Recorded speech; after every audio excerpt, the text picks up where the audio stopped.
Para mí una de las grandes carencias del sistema educativo es precisamente esa falta de educación financiera. Es darle al dinero la importancia que tiene, de saber cómo cuidarlo, de saber cómo gestionarlo, porque eso al final también acaba repercutiendo en una mayor libertad. La tranquilidad financiera produce tranquilidad en muchísimos otros ámbitos de nuestra vida. Yo siempre había sido un desastre con todas las finanzas, ¿vale? Yo siempre digo que yo llegué a este mundo, ¿no?, de las finanzas por necesidad. Si yo dentro de 30 años sigo haciendo esto con mi vida, te juro que me da algo. Y el principal problema, el principal obstáculo para poder dejar un trabajo siempre es la parte económica. Es decir, vale, tengo un trabajo fijo, tengo un contrato indefinido. ¿Cómo se hace esto? O sea, yo cómo cojo, me dejo el trabajo y me intento reinventar profesionalmente si es que no llego a fin de mes. Es que cobro y gasto todos los meses. Celia Rubio, ¿a qué te dedicas y por qué crees que es importante? Bueno, yo me dedico a la divulgación y a la formación en todo lo relacionado con finanzas e inversiones. Creo que es importante porque para mí una de las grandes carencias del sistema educativo es precisamente esa falta de educación financiera, ¿no? Yo creo que las finanzas son algo que todos usamos cada día de nuestra vida y que, por desgracia, pues muchos de nosotros pasamos 20 y pico años en el sistema educativo y nunca nos enseñaron a hacerlo correctamente. Y eso acaba teniendo unas consecuencias que además vemos en los resultados de la población y de la mayoría. Así que yo me dedico a intentar cambiar eso, a intentar poner mi granito de arena para hacer que cada día más gente sea más consciente de la importancia que tiene el dinero, o realmente de darle al dinero la importancia que tiene, de saber cómo cuidarlo, de saber cómo gestionarlo, porque eso al final también acaba repercutiendo en una mayor libertad, ¿no? Así que me dedico a eso, a divulgar, a formar, a compartir en definitiva, y creo que es importante porque es algo clave y que realmente puede marcar una diferencia. Qué guay, sí, yo muchas veces pienso que aparte de la profesión que cada uno tenga, de oye, uno es médico, es albañil, es economista, es lo que sea, pero aparte de eso, todos tenemos una segunda profesión que es la de manejar nuestro propio dinero, ¿no? Porque como dices, pues el dinero, nos guste o no, está presente en cada instante de nuestra vida y realmente no sé si se puede ganar el mismo dinero que con tu profesión, pero desde luego es algo súper relevante que muchas veces mucha gente no le presta tanta atención. Nosotros, pues sí que en un momento u otro de nuestra vida nos interesó mucho todo este mundillo, pero efectivamente hay mucha gente que todavía no, aunque gracias a divulgadoras como tú, pues cada vez llega más gente. Totalmente de acuerdo. De hecho, fíjate que cuando me preguntan sobre por qué hago lo que hago y demás, yo siempre digo que el objetivo de todo lo que hago, de mi libro, de las formaciones, de las redes sociales, es doble, ¿no? O sea, por una parte, permitir que la gente tenga más dinero, o sea, que tenga más dinero, más capacidad de ahorro, más capacidad de inversión y, en definitiva, más libertad. Y por otra, dormir mejor por las noches. O sea, yo tengo un bebé de 2 años, ¿no? Entonces, te puedo decir que ambas cosas son igual de importantes. Pero es que además ambas cosas están estrechamente relacionadas. O sea, para mí la tranquilidad financiera produce tranquilidad en muchísimos otros ámbitos de nuestra vida. Y el dinero es importante y la salud financiera es importante porque cuando esa parte no está bien, cuando esa parte no está cuidada, acaba afectando mucho, ¿eh? O sea, tú dile a una familia que no llega a fin de mes, que le cuesta comprar comida, que el amor lo es todo y que la felicidad es todo. Sí, ok, pero es que hay una parte que también hay que tener estable y que también hay que cuidar, ¿no? Y esa parte está muy relacionada con la parte financiera. Total.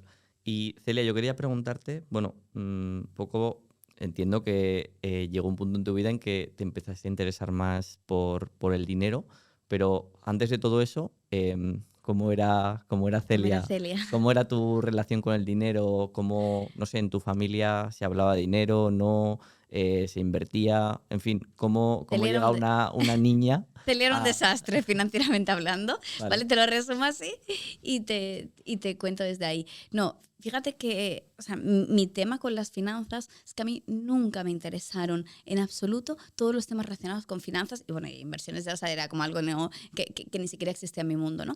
Pero fíjate que yo creo que una de las cosas por las que me siento muy identificada cuando alguien me escribe, me dice, oye, Celia, es que esto no es para mí, es que esto no lo entiendo, es que yo he estado ahí, ¿vale? Para ponerte un poco en contexto y en situación, yo estudio enfermería, o sea, creo que pocas cosas como más alejadas del mundo de las finanzas y de las inversiones. Empiezo a trabajar como enfermera y además yo durante este proceso, o sea, yo bueno, pues en el momento que empiezo a estudiar la carrera, empiezo a trabajar los fines de semana, ¿no? De camarera y demás, pues normal, lo que hemos hecho la mayoría en nuestra época de estudiante, acabo la carrera, empiezo a trabajar en un hospital como enfermera y yo siempre había sido un desastre con todas las finanzas, ¿vale? O sea, pero un desastre yo era la típica persona que decía, ostras, me da ansiedad mirar mi cuenta bancaria. O sea, yo esto de ver cuánto dinero tengo, es que me da dolor de barriga.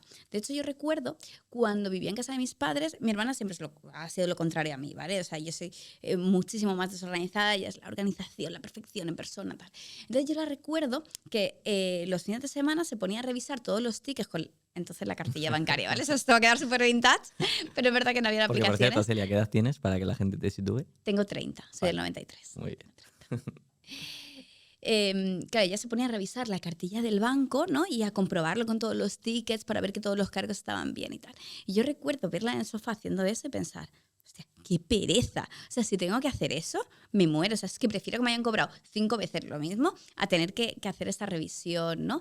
¿Y por qué di el cambio? Pues yo siempre digo que yo llegué a este mundo, ¿no? De las finanzas por necesidad. Yo empecé a trabajar de enfermera, un trabajo absolutamente vocacional, pero que yo me di cuenta que aquello no era para mí. Que el mundo, o sea, realmente creo que es algo que ya fui consciente en la carrera, ¿no? Que a mí aquello no me acababa de gustar, no me acababa de convencer. Pero claro, cuando yo empecé en el mundo laboral, yo veía compañeras que llevaban 30, 35 años haciendo lo mismo. Y yo, Carlos, pensaba, ostras, si yo dentro de 30 años sigo haciendo esto con mi vida, te juro que me da algo. Entonces, claro, yo dije, vale, o sea, necesito salir de aquí. O sea, yo creo que no doy lo mejor de mí en este trabajo, creo que este no es mi sitio, pero claro, muchísimas personas están en esa situación, ¿no? De tengo un trabajo que no me gusta, no me convence y el principal problema, el principal obstáculo para poder dejar un trabajo siempre es la parte económica. Es decir, vale, tengo un trabajo fijo, tengo un contrato indefinido. ¿Cómo se hace esto? O sea, yo cómo cojo, me dejo el trabajo y me intento reinventar profesionalmente si es que no llego a fin de mes, si es que cobro y gasto todos los meses, ¿no? En ese momento yo conocí a una persona que me dijo, Celia, eres un desastre, tienes que hacer esto, y me mandó una plantilla Excel, ¿vale? Típica plantilla de presupuesto y control de ingresos y gastos, y a mí eso me reventó la cabeza. O sea, fue como, ¿qué?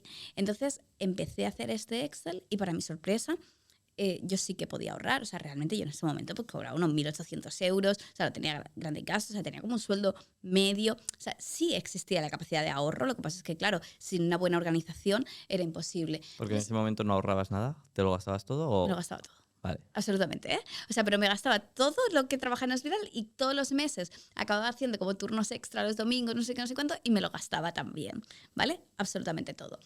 Si ¿sabías en qué te lo gastabas? No tenía ni idea. Eso fue después, Pero es ¿no? que no tenía ni idea. O sea, si tú me dices, Celia, ¿por qué no te queda dinero en tu cuenta? Te hubiera dicho, pues, no lo sé, la verdad. Pero es que realmente yo no lo sabía. O sea, para mí no tenía como gastos excesivos, pero en mi cuenta nunca había dinero. Entonces, claro, a mí el hecho de empezar a hacer este presupuesto, de empezar con el control de ingresos y gastos y demás, me permitió empezar a ahorrar, crear un colchón de seguridad, dejar el trabajo en el hospital y empezar a trabajar en otro sitio. Entonces, digamos que para mí eso fue lo que me hizo un poco el clic y lo que me permitió reinventarme. Para mi sorpresa, una vez que dejé el trabajo en el hospital y demás, a mí, claro, la parte de las finanzas era como, ostras, o sea, yo recuerdo que en ese momento yo seguía mucho a Sergio Fernández, hice un par de formaciones, ¿cómo era? No me acuerdo ahora del nombre. ¿Desde Sergio, dices? De Sergio Fernández, la de Vivir Sí, sin jefe. Vivir sin miedos. Vivir sin miedo. Vale, pues hice como todas las formaciones estas que tenía de 2, 3 días y demás. Y fue como que, claro, yo en ese momento decía, ostras, esto me está explotando la cabeza, ¿no? Porque era como la parte más básica de finanzas, pero era lo que a mí nunca me habían contado, lo que yo nunca había hecho. Y el hacer eso me supuso un antes y un después. Entonces, como que de repente me empezó a interesar muchísimo más toda la parte de finanzas, de inversiones, porque para mí había sido algo clave que había supuesto de alguna manera un punto de inflexión en mi vida y bueno, poco a poco me empecé a atraer el mundo de las inversiones, hice un MBA, hice un máster en mercados financieros, empecé a formarme y a aprender de este mundo, pero porque realmente vi que no era algo tan alejado de mí, que además pues te das cuenta que cuanto más aprendes, cuanto más sabes, es verdad que mejor resultado tienes a nivel personal.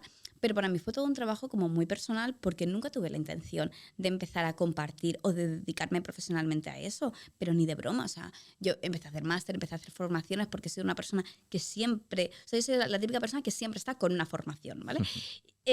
Pero ya te digo, o sea, no era algo de quiero dedicarme a esto y eso llegó ya como luego con la pandemia y demás, como por pura casualidad. Qué bueno, Pero es así como, qué guay. resumiéndote un poco, Sí, sí, te he podido contar los últimos sí. 12 años, 13 años de mi vida. Qué bueno. O sea, me gusta mucho que lo que te hizo el clic no fue ni empezar a invertir, ni empezar a pensar como en que tu dinero genere una rentabilidad, sino simplemente el tomar control, el saber, pues eso, dónde se te estaba yendo el dinero, ¿no? ¿Sabes? A mí una de las cosas que más clic me hizo, Carlos, yo me di cuenta, mira, antes me preguntabas por la parte familiar, ¿no? O sea, mis padres nunca, o sea, obviamente nunca han invertido, nunca, en mi casa nunca ha habido ningún tipo de inversión, cero, ¿no? Mi padre tenía negocios, tenía 2 bares y fíjate que para mí el tema del dinero siempre fue el conflicto más recurrente en casa. O sea, yo absolutamente todas las discusiones que recuerdo de mis padres, o sea, realmente todos los problemas que había, ¿no? En casa desde que yo era muy pequeña, todos tenían un componente de dinero. De repente hay un problema en la empresa, de repente llega una deuda y mi madre no sabía nada y se encuentra una deuda de no sé cuánto, de repente no sé qué.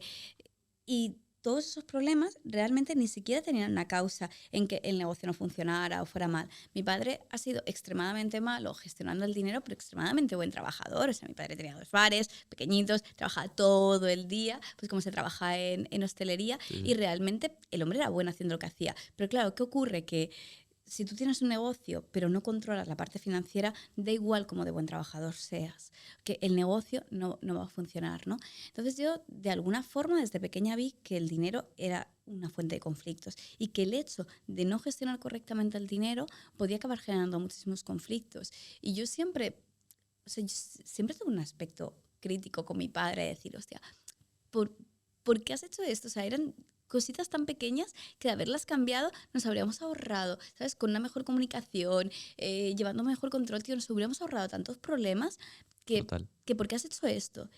Y yo de alguna forma me di cuenta, y también me di cuenta a raíz de leer un libro que fue Los secretos de la mente millonaria, que yo estaba replicando lo mismo. O sea, que había algo de mi padre que Sí, sí. siempre, que papá te quiero mucho, ¿vale? Que luego de mis entrevistas se dice, hija, no, pero es verdad, o sea, había una parte de mi padre que siempre me había molestado y no por nada, sino porque había causado muchos problemas y eso es una realidad. Claro. Y yo lo estaba replicando. Ya, esos patrones, lo que Totalmente comentan en los inconscientes, secretos, Carlos. sí, Cuando yo decía, que o es como sea, lo que ves y lo acabas replicando y no sabes muy bien por qué, inconscientes, ¿no? claro, y yo cuando leí en este libro, ¿no? Los secretos de la mente millonaria, toda la parte de los patrones de referencia, ¿no? De cómo esos modelos que normalmente son nuestros padres nos acaban afectando y nos acaban condicionando. Y yo dije, hostia, pero si llevo toda mi vida criticando esto y yo estoy haciendo exactamente lo mismo. Y a Tal mí cual, ahora, esto solo me afecta a mí, pero algún día tendré una familia. Y tal esto cual. me afectará y yo estaré haciendo lo mismo que toda la vida he dicho que no quería hacer, ¿no? Entonces fue como ese conjunto de cosas de decir, ¿no? O sea, que tengo que cambiar, es que esto no puede seguir Total. así.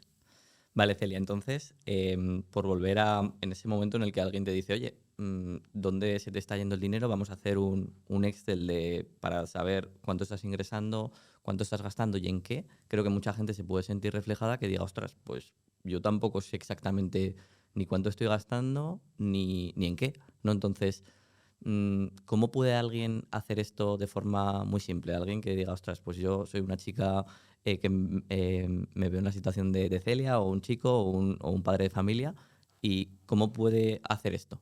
Mira, yo creo que esto es lo que normalmente llamamos radiografía financiera, ¿no? Y para mí es algo básico porque creo que uno de los grandes problemas que tenemos con la parte de finanzas es precisamente que no somos capaces de contarnos verdad acerca de lo que está sucediendo. Te digo que es un ejercicio súper sencillo, ¿no? Vamos a dar ahora 2 o 3 claves, pero a la vez tremendamente doloroso. O sea, yo creo que la primera vez que te enfrentas a una hoja que te dice lo que has estado haciendo es, primero, te pone la responsabilidad sobre tu mano, ¿no? Es decir, ostras, es que tus problemas financieros a lo mejor no tienen tanto que ver con que te paguen bien, te paguen mal, el alquiler esté caro, la luz haya subido, que también, pero es que hay una parte muy importante de las decisiones que tú estás tomando y aquí lo reflejan, ¿no? Entonces, primero parto de la base que yo creo que es un ejercicio súper doloroso. Y que la primera vez de verdad impacta, pero necesario. Para mí, siempre cuando alguien me dice no sé cómo empezar, le digo empieza por ahí. Porque si no sabes dónde estás, es que es imposible que empieces a mejorar. En cuanto a cómo hacerlo, ¿no? Cómo llevar a cabo esta radiografía financiera. Esto para mí es súper sencillo. Mira, la forma, o sea, podemos proponer un montón de ejercicios, pero una forma concreta y para mí la más efectiva es coge todas tus cuentas, revisa los 2, 3 últimos meses, apunta todos los gastos que has hecho en este periodo y ponlos por categorías. Es decir, agrúpalos en gastos básicos, en ahorro, en lujos, en gastos hormiga, en lo que quieras, ¿vale? Haz estas categorías y vas a ver realmente del dinero que has ingresado qué porcentaje se ha ido en cada categoría y concretamente dentro de esa categoría dónde. Cuando haces esto te das cuenta que muy probablemente uno de los problemas es que estás dejando tu dinero en cosas que no te aportan. O sea, yo soy una fiel defensora de que el dinero está para disfrutarlo. ¿Vale? O sea, yo gano dinero, ahorro dinero, invierto dinero y disfruto del dinero. O sea, yo no creo que vivir en un piso de 500 euros y cobras 5.000 al mes sea lo mejor financieramente. No, o sea, a lo mejor vives ahí pues porque son tus circunstancias y lo necesitas, o puede ser que puedas vivir mucho mejor y no creo que esté mal, ¿no? O sea, hay una parte importante del dinero que es para disfrutar, para hacer aquellas cosas que quieras. Pero creo que también muchísimas veces se nos va el dinero en cosas que acaban suponiendo una fuente, ¿no? Una fuga constante de dinero y que realmente no te aportan nada. O sea, hay cosas que tú podrías quitar de tu vida y Carlos seguiría siendo igual de feliz y Celia seguiría siendo igual de feliz, ¿no? Cuando te das cuenta que realmente esa sensación que me decías antes de tú eras consciente de dónde se te va el dinero, ni idea. O sea, no tenía ni idea de dónde se me iba. ¿Por qué? Porque se me va en cosas que no es una experiencia. Quiero decir, no se me iba el dinero en que decir, es que cada mes hacía un viaje, que era el viaje de mi vida, y se me iban 1.000 euros ahí y ya está, y me lo gastaba en eso. Es que no es el caso.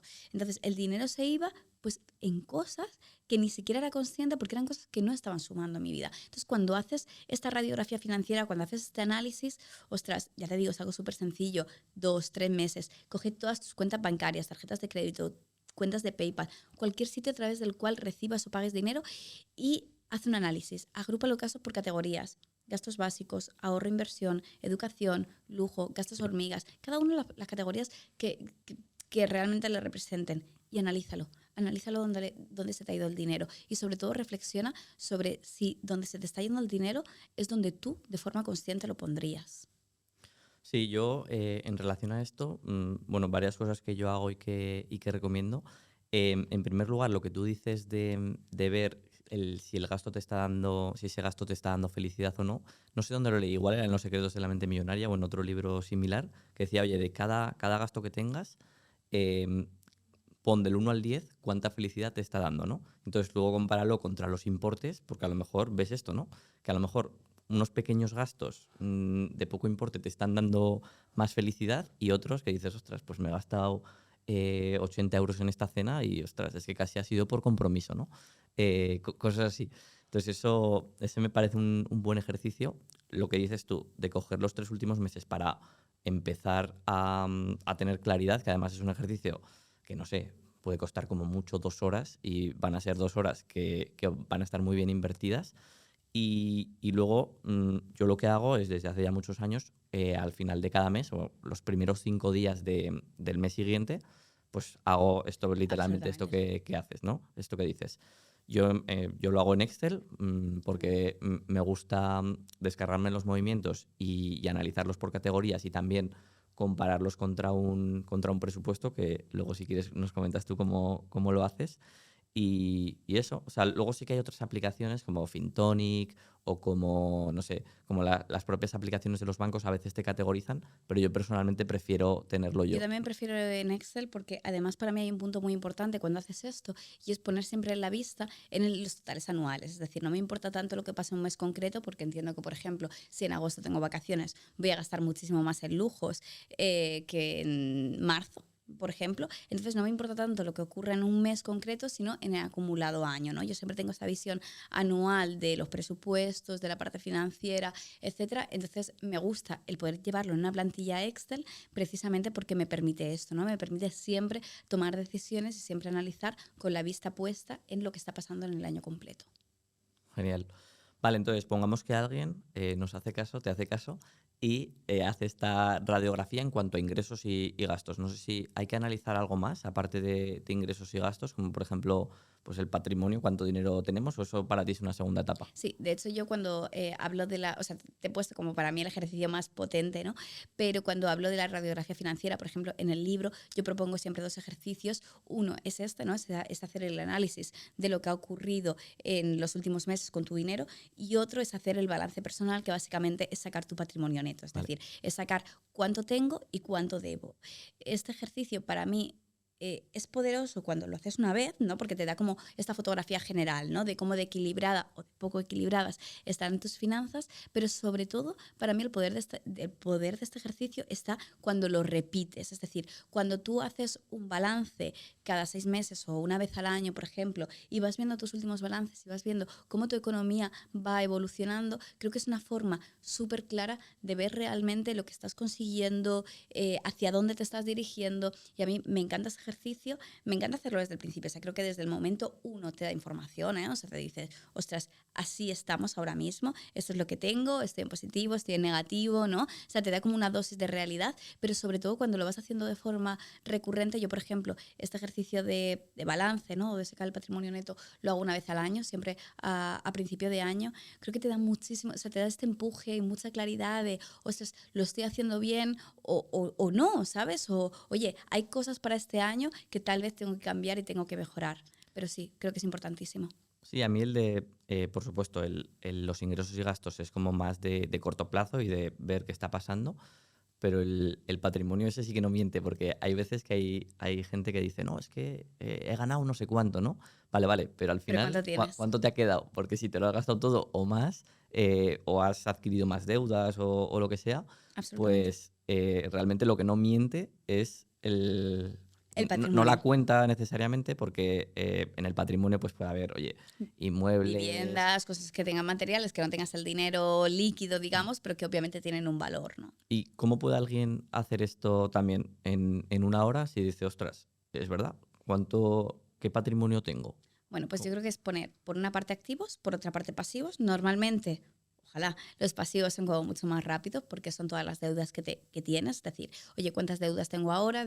Tengo hipoteca, no tengo hipoteca, tengo deudas de tarjeta, dinero que le debo a un amigo, préstamos personales, móvil que cogí financiado, X, ¿vale? O sea, yo apunto todas las deudas que tengo en cuanto a poner el capital que todavía le debo al banco. Este ejercicio debería ser rápido, ¿no? En la parte de los pasivos, y después en los activos vamos a poner todo lo que ahora mismo tengo y tenga un valor, ¿no? Obviamente toda la parte de inversiones que tengan bolsa, dinero en cuentas bancarias y demás, que también lo voy a hacer relativamente rápido porque al final meterme a X cuentas bancarias y ver el valor, y luego lo que tú decías, todos aquellos activos que tienen un valor, ¿no? Y aquí es cuando entramos a veces un poco en debate porque es como, bueno, y esto, yo normalmente siempre digo, hombre, pon aquí las cosas que realmente si tú necesitaras vender, tendrían un valor de mercado, ¿no? O sea, te pongo por ejemplo, a lo mejor tú tienes una camiseta de hace 20 años que para ti tiene un valor sentimental enorme, pero no me hace falta que pongas que esa camiseta te costó 2.000 pesetas en su época, que ahora serían 12 euros. O sea, no hace falta porque además no tiene un valor de mercado.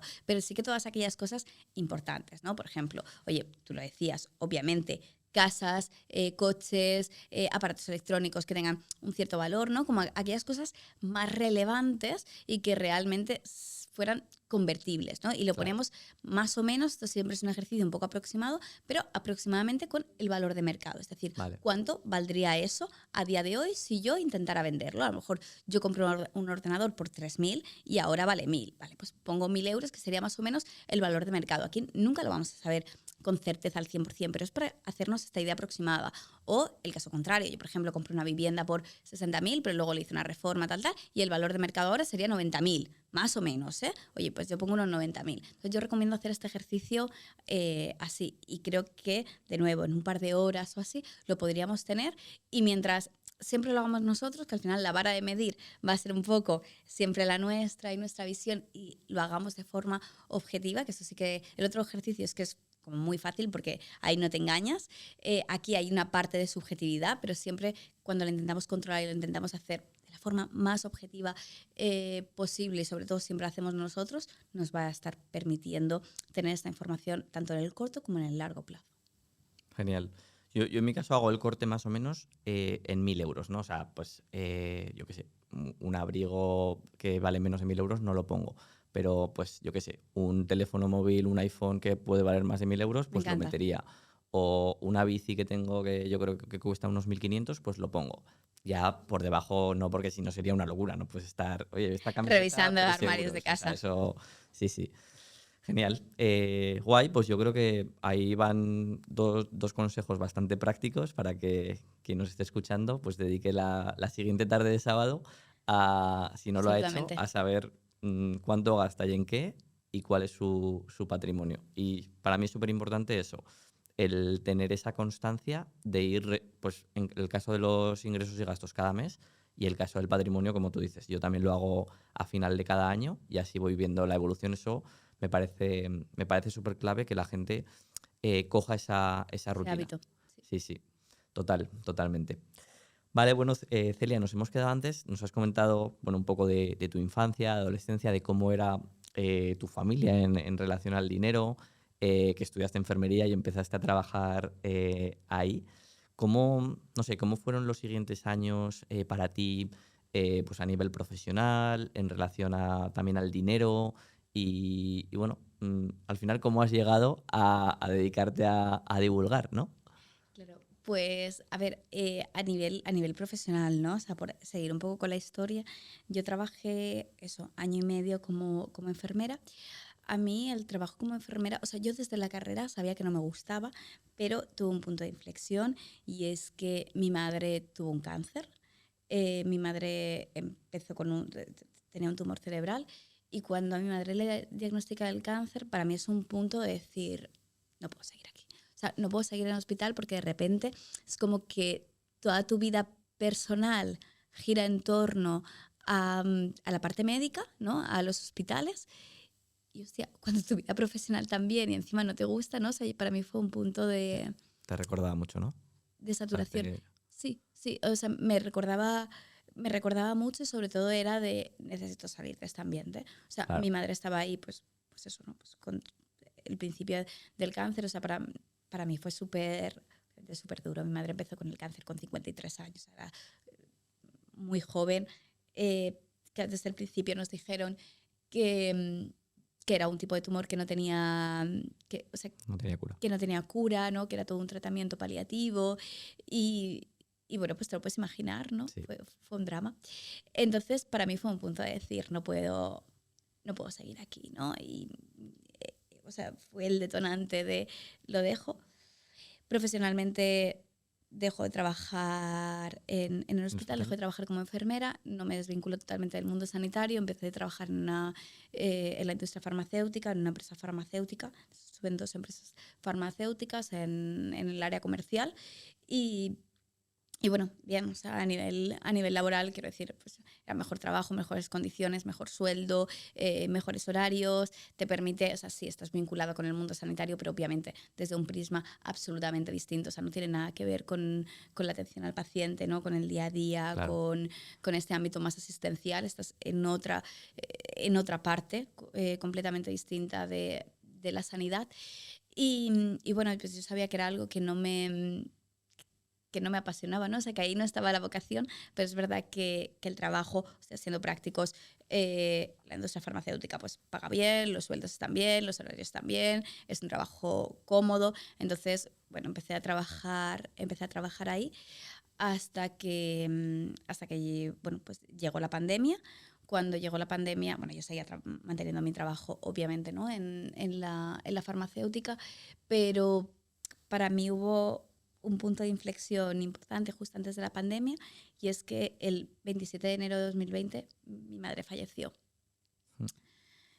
Mi madre falleció y bueno, sinceramente creo que a mí yo siempre digo que para mí la pandemia, y soy consciente de que trajo un montón de cosas malas y demás, pero a mí, hablando a lo personal, ¿no? Desde el punto de vista de Celia, o sea, a mí me trajo muchas cosas buenas, porque me trajo el momento de parar, ¿vale? O sea, para ponerte un poco en contexto, Carlos, mi madre, claro, llevaba años de enfermedad, el último mes mi madre falleció en casa, el último mes ella estuvo muy malita, ¿no? Entonces había sido como obviamente, bajar muchísimo las revoluciones a nivel profesional, Claro, estar en casa y demás. Entonces, cuando mi madre fallece, de hecho fallece un lunes y yo al lunes siguiente me incorporé al trabajo y yo vivía por instinto, o sea, yo llegaba a los sitios y decía, no sé qué cojones estoy claro, haciendo, pero normal. literal, ¿eh? O sea, yo recuerdo estar en el coche llorando y decir, es que tengo que bajar, hablar ahora con un médico, a contarle algo que no me interesa.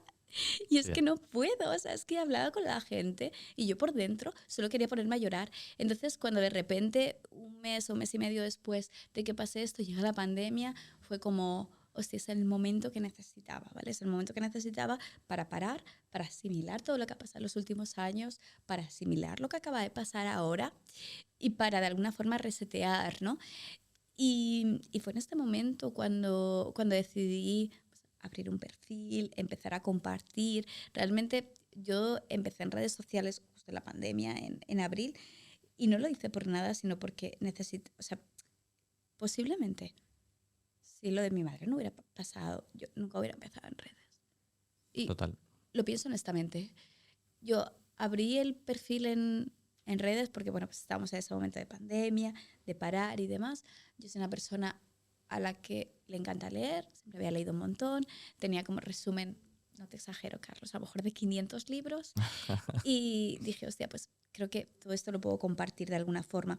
Y yo abrí un perfil en redes sociales sin ninguna intención de dedicarme profesionalmente a esto. De hecho, yo al principio no aparecía por el perfil y simplemente lo que hacía era compartir resúmenes de libros porque estábamos en este momento, ¿no? De pandemia y demás. Quería como poner mi granito de arena. Era algo que me ayudaba a poner foco en otras cosas distintas al trabajo, distintas a mí, distintas a todo lo que había pasado y como que me ayudaba en ese momento. Y, y bueno, pues a partir de ahí, unos meses después, conocí a Luis Ramos, de Libros para Emprendedores, que para mí fue un antes y un después. Hice su máster de marca personal, me ayudó muchísimo y dije, venga, pues creo que esto puede funcionar, ¿no? Y siempre con este empujoncito de Luis, empecé cada vez a estar más presente en redes. Las redes fueron funcionando, pues a día de hoy casi 3 millones de seguidores en las distintas redes. Eh, pero ya te digo, fue como muy por casualidad, por eso te lo decía al principio, Carlos, a veces, ¿cómo llegaste al mundo de las finanzas y las inversiones? O sea, pues es que ni yo lo sé, ¿no? O sea, imagino que quiero pensar que he encontrado el propósito, ¿no? Y que la vida tenía esto preparado para mí y que, bueno, pues han pasado un montón de cosas que no se pueden evitar y Sí. que son así, ¿no? Pero que, joder, pues que de alguna forma era el aprendizaje que la vida tenía guardado, ¿no? Sí, guau, Celia. Eso. Jolín, muchas gracias por compartir todo esto, que, jolín, es difícil, es duro. Yo, bueno, ya lo sabes tú también, en mi caso, pues mi padre falleció también después de un cáncer cuando yo ahí tenía 12 años. Y bueno, eso también fue, yo creo que eso forja mucho la personalidad. O sea, a mí toda aquella experiencia y el hecho de que tuve que madurar a otro ritmo, seguramente tener mucha más responsabilidad de la que tocaba para la edad en la que sucedió, y empecé a ayudar a mi madre con, pues también, yo empecé con las inversiones, mucho ayudando a mi madre con pues, la gestión de un par de pisos que nos había dejado mi padre y ayudándola pues a gestionar sus inversiones. Entonces, bueno, como dices, yo cuando pasa algo así, pues toda tu vida cambia, ¿no? Y bueno, yo estoy seguro de que tampoco estaría aquí hoy sin esa, bueno, sin eso que sucedió. Así que bueno, yo creo que tenemos que de alguna manera sacarle el lado positivo, aunque por supuesto yo creo que tanto como tú como yo, pues preferiríamos, oye, tener a Obviamente. nuestros padres y tener una vida pues quizá más Exacto. normal, ¿no? Pero como la vida nos elige, ¿no? Y al final yo creo que se trata de eso, ¿no? De sacar al menos el aprendizaje, ¿no? De aprender y de entender lo que te está diciendo la vida en cada momento, ¿no? Que ojalá que no fuera así, pero bueno, tú puedes pelear con el destino. Totalmente, totalmente, Celia.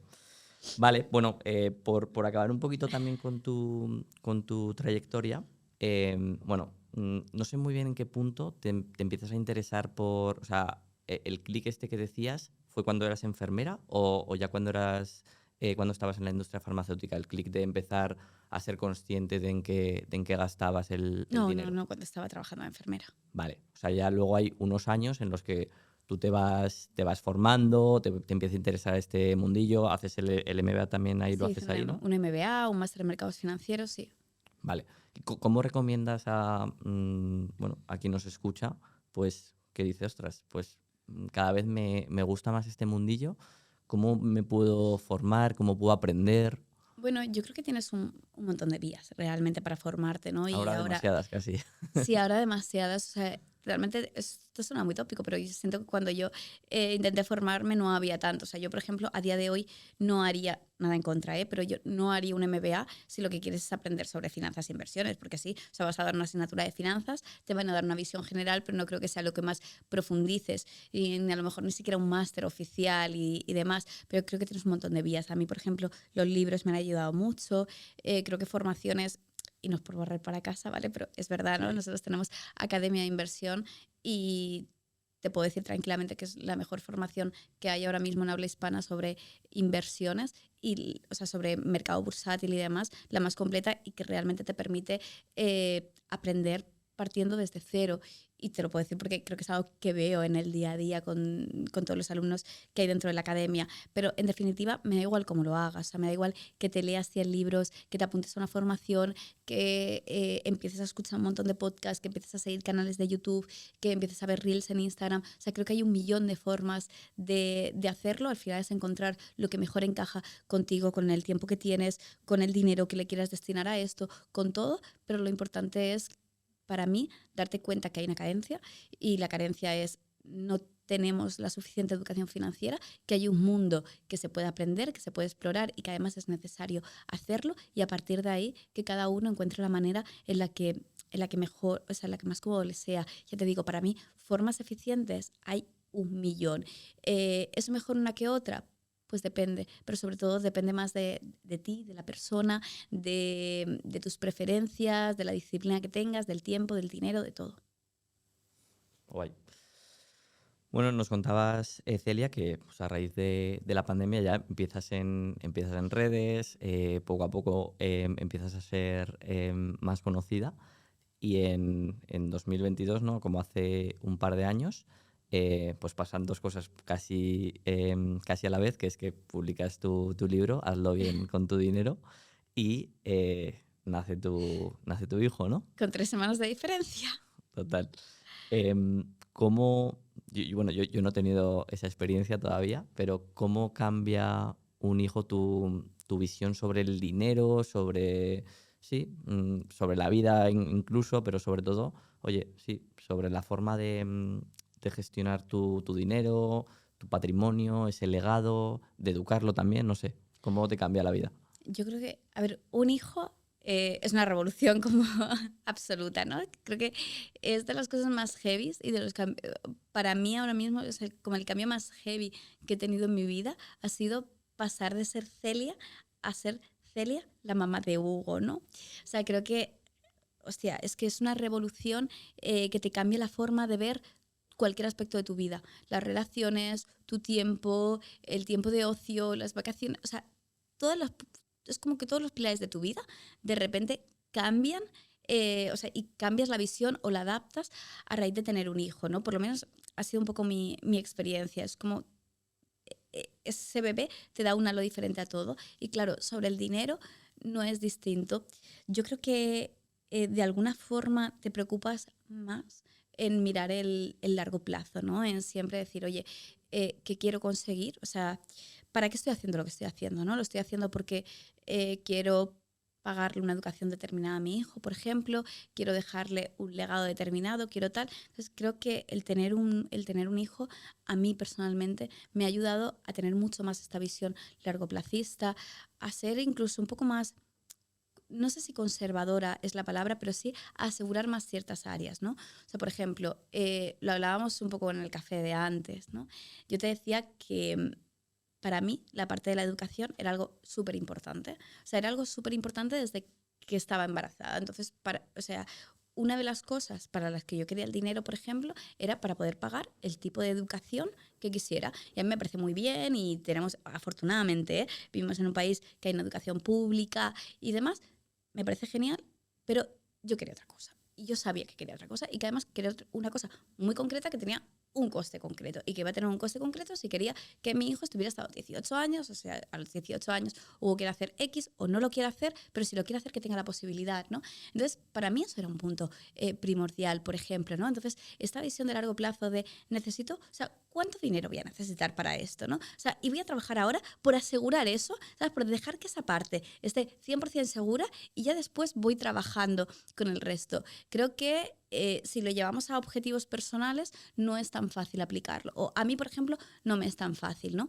Pero con la parte de Hugo ha sido, sí, o sea, de ser como mucho más conservadora en el sentido de, o sea, ¿qué necesito? Vale, pues voy a trabajar para conseguir eso y una vez que esa parte esté solventada, entonces vamos a seguir trabajando en otras áreas. Pero creo que sí que me ha dado la visión de tener un objetivo mucho más concreto, mucho más potente, de hacer lo que sea para alcanzar lo que ya te digo, o sea, en mi parte, o sea, y esto yo sé que es una opinión totalmente personal, o sea, nada en contra de la educación pública, pero yo tengo unas preferencias. Y ya está, ¿sabes? Me parece bien tener esa y me parece bien la idea contraria. Y, o sea, no creo que sea algo sobre lo que haya que debatir. O sea, Sí. doy la explicación de esto porque yo recuerdo que un día, cuando elegí el colegio, lo comenté por redes, ¿sabes?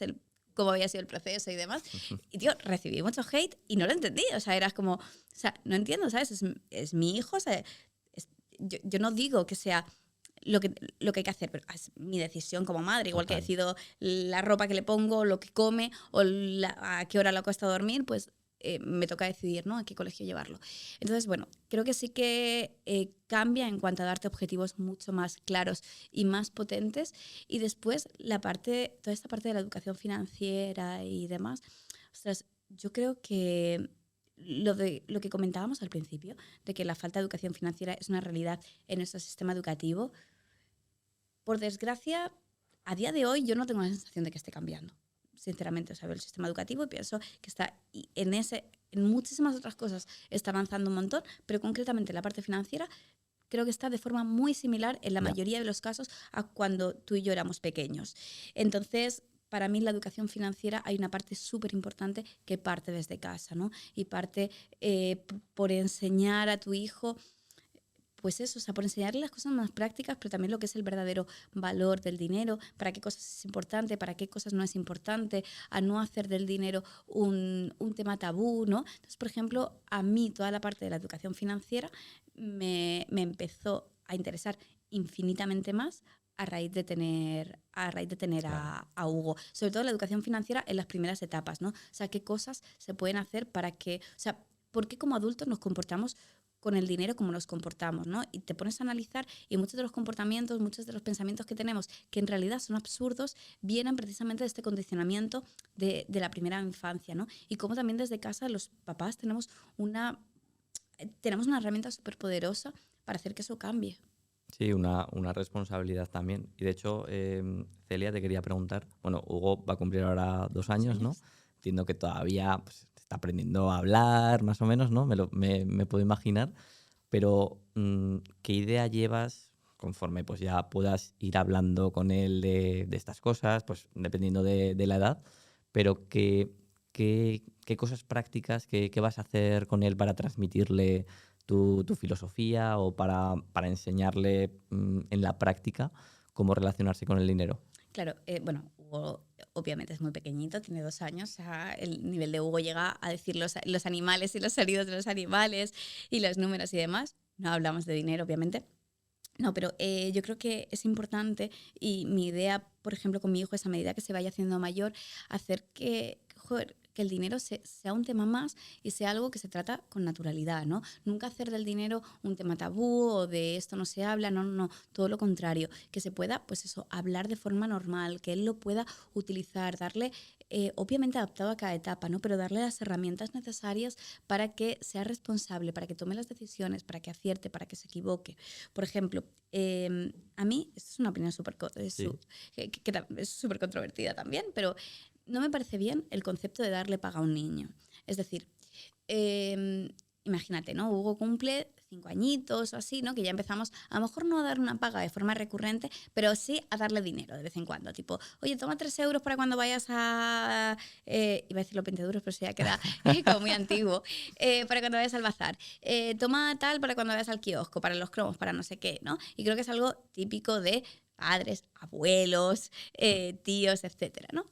Entonces, para mí, ¿cuál es el problema de eso? Es que cuando nosotros le damos, o bien una paga recurrente, ¿no? Como la que, a mí, por ejemplo, yo recuerdo que mis padres me dan 10 euros de paga los domingos, o le doy dinero sin más a un niño. El problema es, ¿por qué hacemos eso? Normalmente lo hacemos porque queremos que esa personita empiece a tomar ciertas decisiones, ¿no? Y se haga responsable de, oye, pues sé que si tengo 3 euros y voy al kiosco, me puedo comprar esto, o me puedo comprar esta bolsa de chuches, o me puedo comprar 2 Sí, paquetes de cromos, pero no puedo comprármelo todo porque no me llega, ¿no? Entonces lo hacemos un poco para eso, para que empiece a ser consciente de cuánto cuestan las cosas, de que hay que tomar decisiones y de que no se puede tener todo. Y a mí esa idea me gusta, pero le sigo viendo un problema a esto de regalarle y de darle el dinero. Creo que en la educación financiera hay 2 claves. Una es que tú enseñes a ese niño o esa niña a utilizar el dinero, a gestionarlo y a tomar decisiones, importantísimo.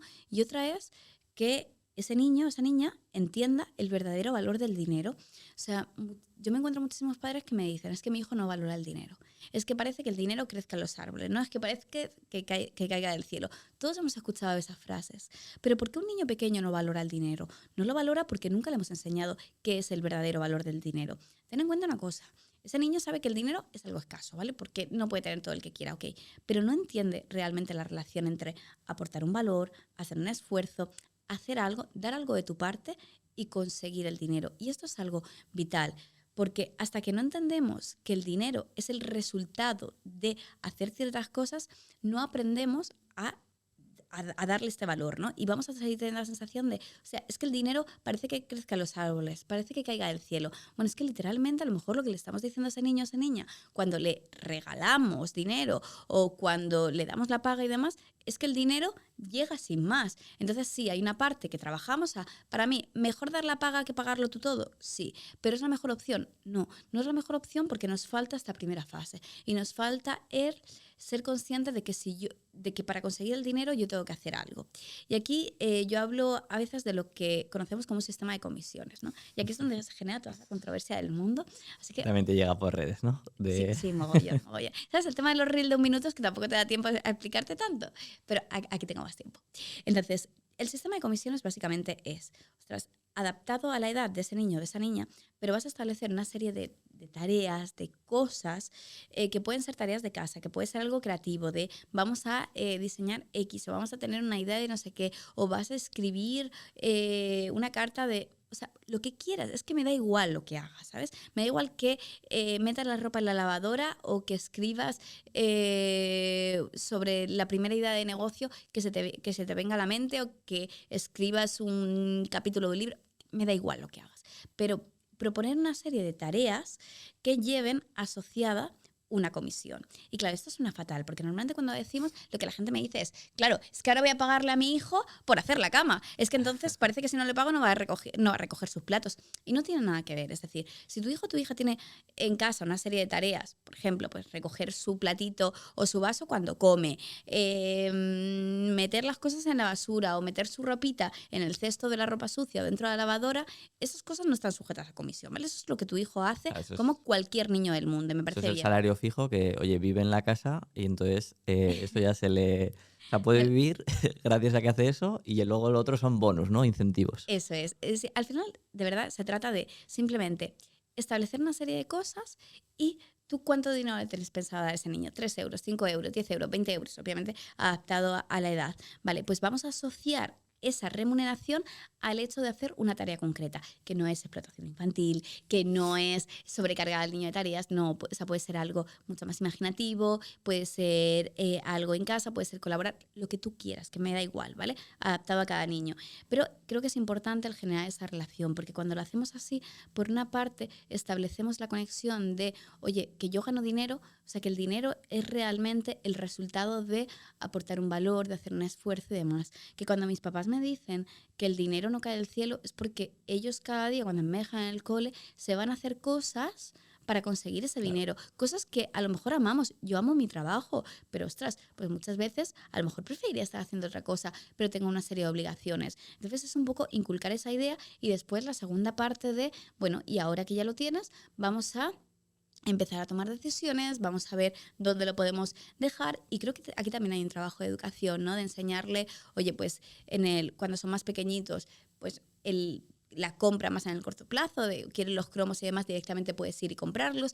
Quieres comprar algo un poquito más caro, un poquito más grande, vamos a tener que esperar 5 semanas o vamos a tener que esperar 3 semanas, dejar el dinero aquí guardado y entonces vamos a poder ir a comprarlo, ¿no? Salir poniendo como objetivos a diferentes plazos temporales, ¿no? Te ayuda a tener un poco esta visión largoplacista.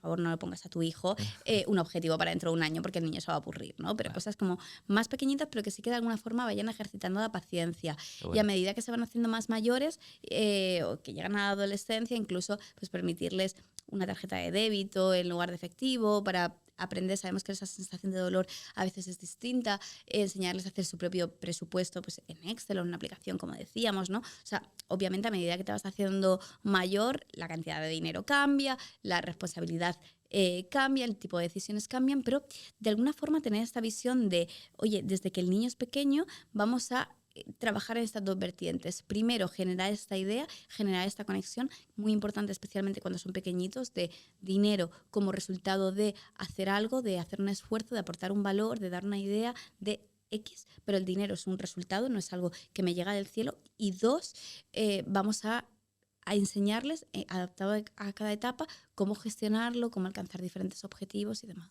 Qué guay. Pues nada, esto seguro que a un montón de padres y madres les viene súper bien para coger ideas de cómo tratar esto. Y o sea, a mí me parece clave todo esto que dices de cómo se tiene que ganar, entre comillas, el dinero, cómo lo tiene que manejar, pero también creo que hay una parte muy importante que es ya no cómo maneja su dinero, sino lo que ve en casa y lo que oye en casa, esos patrones de los que hablabas antes. Entonces, para ti, ¿qué es lo que como padres deberíamos evitar que escuche y qué otras cosas debería escuchar? Todo este tema de las creencias, bueno, no Yo sé. creo que se trata de ser natural. Es Vale, decir, no creo que si el dinero en un momento genera un conflicto, no creo que esconder ese conflicto sea lo suyo, ¿no? O sea, creo que el dinero es una parte de nuestro día a día. Muchas veces tomamos decisiones acertadas y a veces tomamos decisiones que no son las acertadas, que nos generan un problema o que generan un problema dentro de la familia o que nos hacen pasar por una situación de aprieto. Y creo que esto no se trata de pintarlo todo de color de vale, rosas, de, oye, el dinero se utiliza perfectamente en casa, invertimos en esto, ahorramos esta cantidad, esto. No, o sea, creo que esa parte está bien y hay que enseñarla, pero creo que cuando hay un problema también hay que ponerlo de manifiesto. Entonces, para mí esto es muy sencillo, es simplemente no tener tabús sobre el dinero, es hablarlo de forma natural. Y obviamente, cuanto más trabajado tengas tú esta parte, cuanto mejor sea tu nivel de educación financiera, cuanto mejor sea el tipo de decisiones que tomas, tu control, tu gestión, mejor va a ser todo lo que le inculques a tu hijo. Y aquí hay una relación directa, o sea, cuanto más sepas tú, más vas a ver tu hijo. Cuanto mejor lo hagas tú, más bases le estás dando a tu hijo. Pero no creo que deba ser algo forzado, creo que debe ser un proceso natural, es decir, yo me formo, aprendo, entre otras cosas, para servir de ejemplo. claro. Pero igual que lo hacemos en nuestras relaciones. O sea, yo no creo que sea malo. O sea, sí que obviamente no hay niveles. Creo que discutir a gritos con tu pareja delante de tu hijo, obviamente creo que es algo que es malo. Pero no creo que sea malo el mostrar que a veces hay discrepancias, Claro, que a veces pueden haber enfados, que a veces pues no todo es como nos gustaría. Creo que es parte de la vida, ¿no? Y que ojalá esas cosas no ocurrieran, pero es que ocurren. claro. Entonces, de la misma forma que en las relaciones, en el día a día, no creo que sea malo enseñar la cara buena y la cara mala, creo que tampoco es con el dinero. Pero sí que es verdad que existe esta relación, ¿no? Y cuanto mejor lo hagamos, pues mejor va a ser ese ejemplo, siempre sin forzar y sin pretender dar una idea equivocada. Qué bueno. Y bueno, por cerrar con este tema de los niños, ¿tu hijo ya invierte? ¿No invierte? Hugo invierte desde que nació. Sí, sí, Vale. sí, sí, sí. Yo, cuando Hugo nació, yo le abrí, fíjate que yo me gestiono mi cartera de inversión, y para Hugo quería algo que como que fuera mucho más sencillo, también por separarlo completamente de lo mío. Así que yo a Hugo le abrí una cartera de RoboAdvisor cuando nació.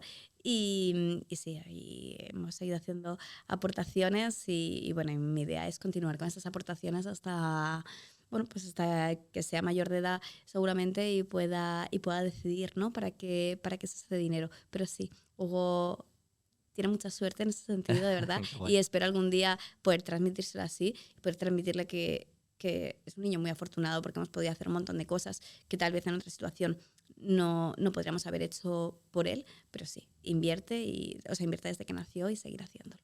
Qué guay, sí, sí, esto me parece súper chulo. De hecho, yo, pues ahora que algunos de mis amigos están empezando a tener hijos, y yo ya el regalo que hago por defecto es, no voy a decir con qué RoboAdvisor por no hacer publicidad, pero un RoboAdvisor que permite invertir desde 150 euros, pues yo le abro una cuenta a nombre del hijo, pongo esos 150 primeros euros, les explico a los padres cómo tienen que hacer para hacer aportaciones todos los meses, y ya se queda abierto, y me parece un regalo que, jolín, mucho más útil que Que la regalar cualquier mantita, ¿no? cosa. Sí, sí, Absolutamente, sí, sí, absolutamente. Oye, nunca había pensado en regalar eso, pero me parece una super idea, ¿eh? sí, sí. Me parece una super Pues idea, te me dejo que encanta. la robes.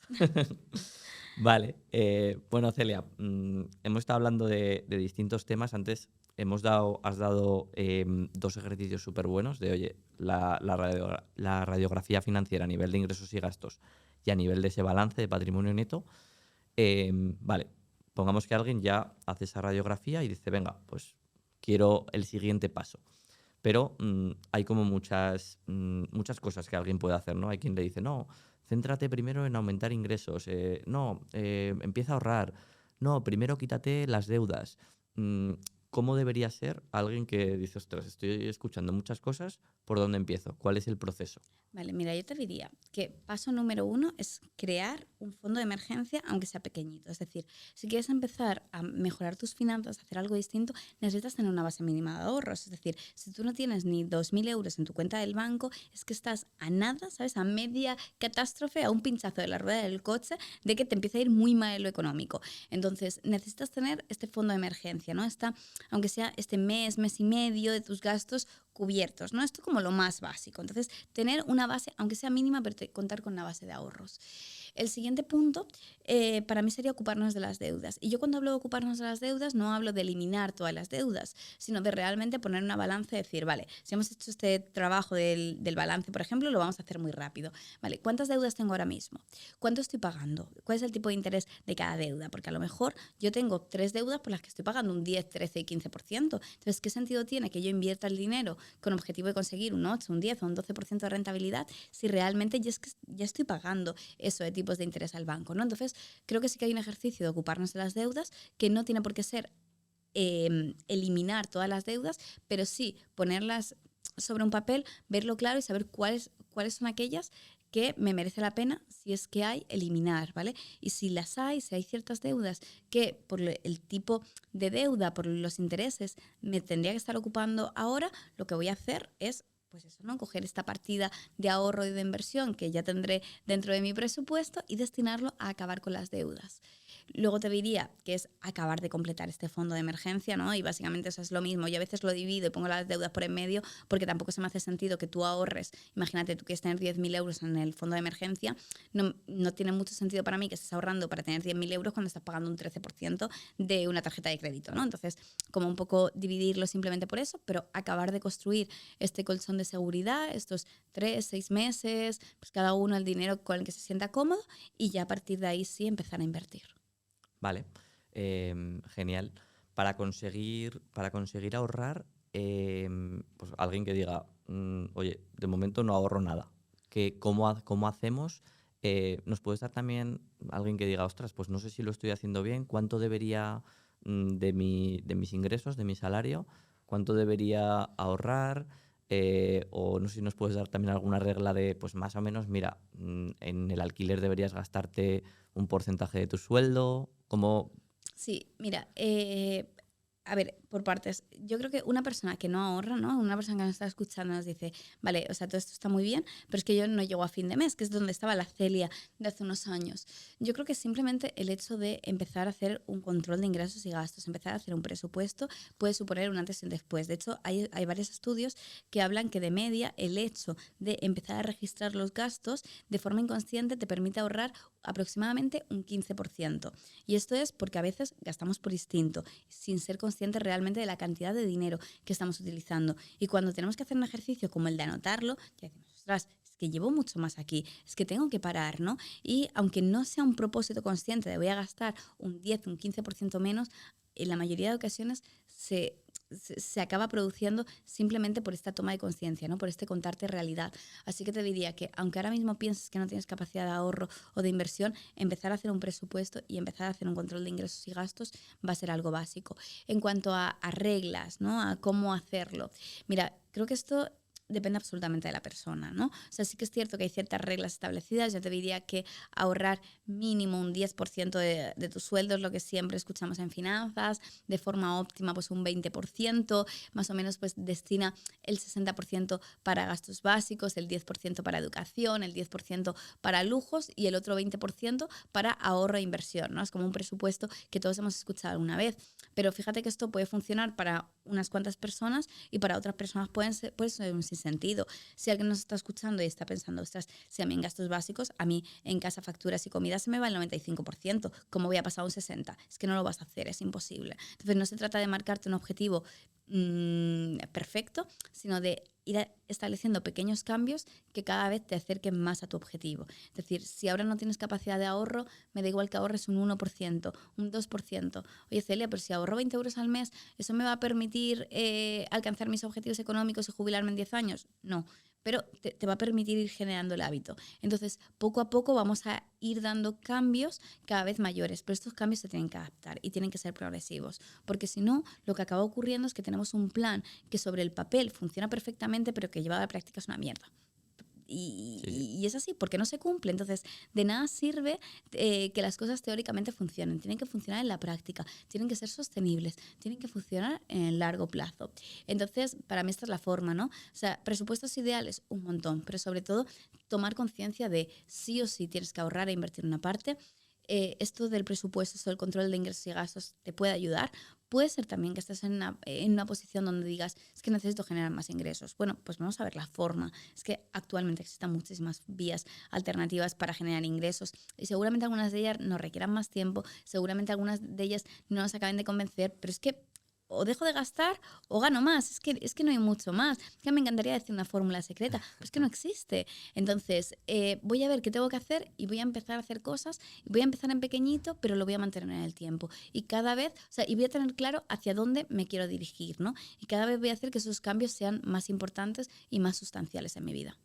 Sí, a mí esto que dices de empezar en pequeño me parece súper clave, porque a veces hay quien dice, no, es que yo para qué voy a invertir 50 euros al mes, 20 euros al mes. Dices, para eso no hago nada, ¿no? Pero para mí el cambio de no he invertido en mi vida, me abro una cuenta en un RoboAdvisor, por ejemplo, y empiezo a destinar pues esos 20 o 50 euros al mes, para mí ya es un cambio súper importante, porque luego a esa persona que lo que decías tú, ¿no? Puede que seguramente podía dedicar más, pero bueno, pongamos que solo podía esos 20 o 50 euros. Y de repente al año siguiente le sube el sueldo 200 euros al mes.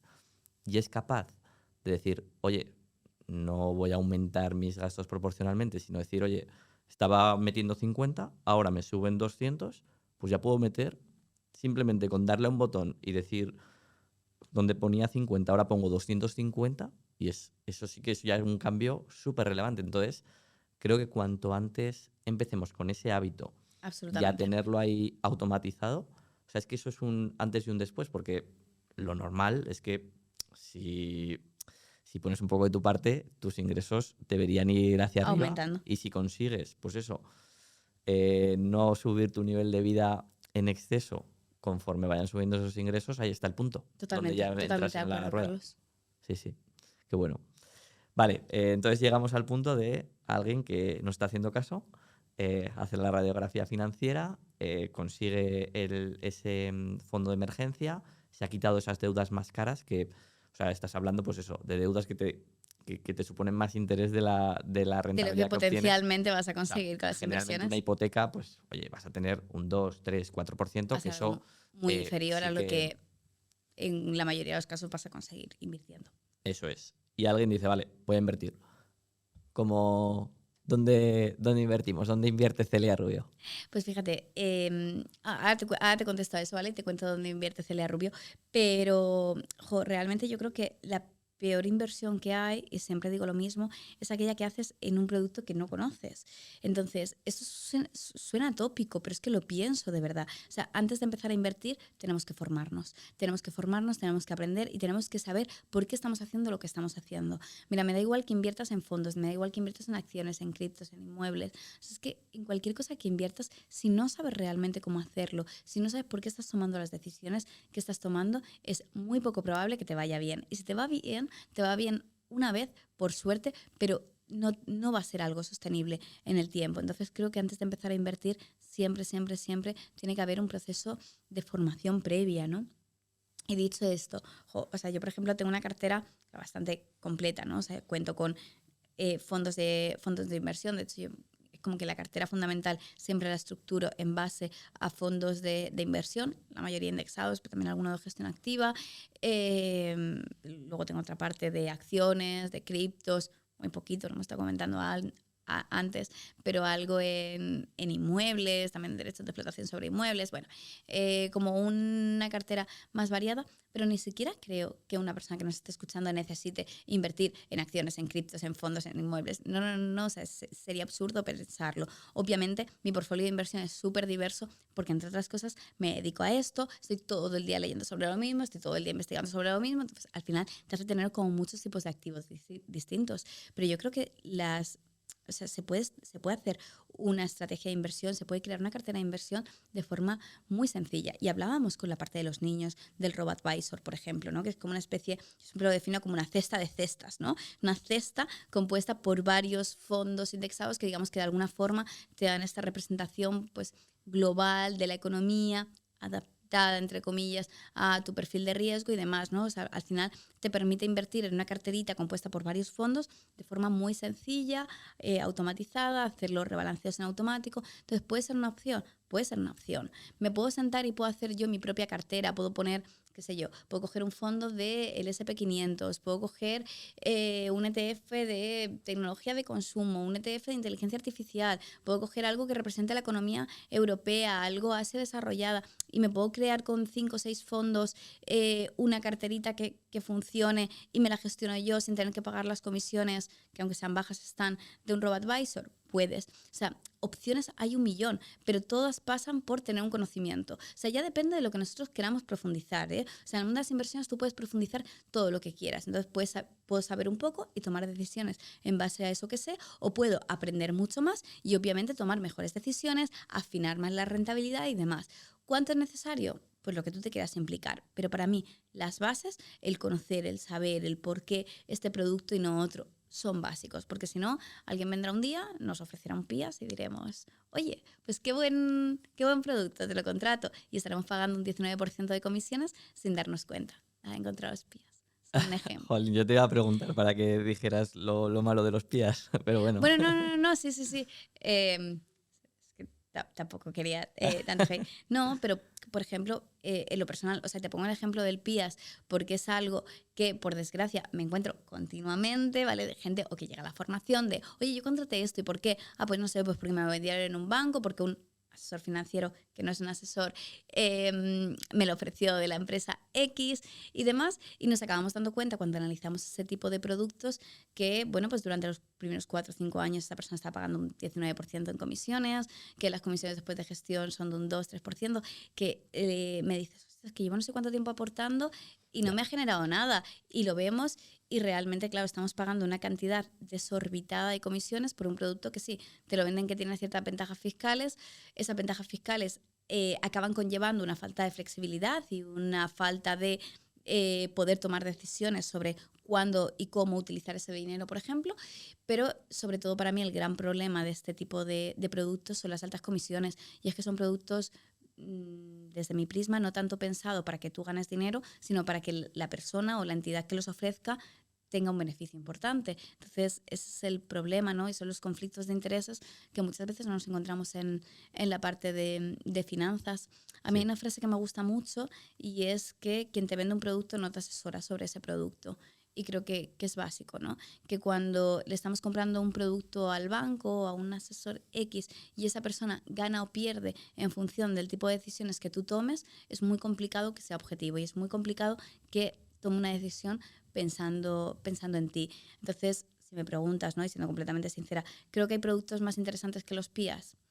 Carlos, creo que hay 1 millón de productos más interesantes que los PIAs. Creo que la mayoría de gente contrata ese tipo de productos, y lo siento por el hate ahora, pero por desconocimiento, es verdad, ¿eh? Porque, ostras, sí, hay ciertas ventajas fiscales, pero es que en la mayoría de los casos ni siquiera esas ventajas fiscales compensan lo que estamos pagando de más. total.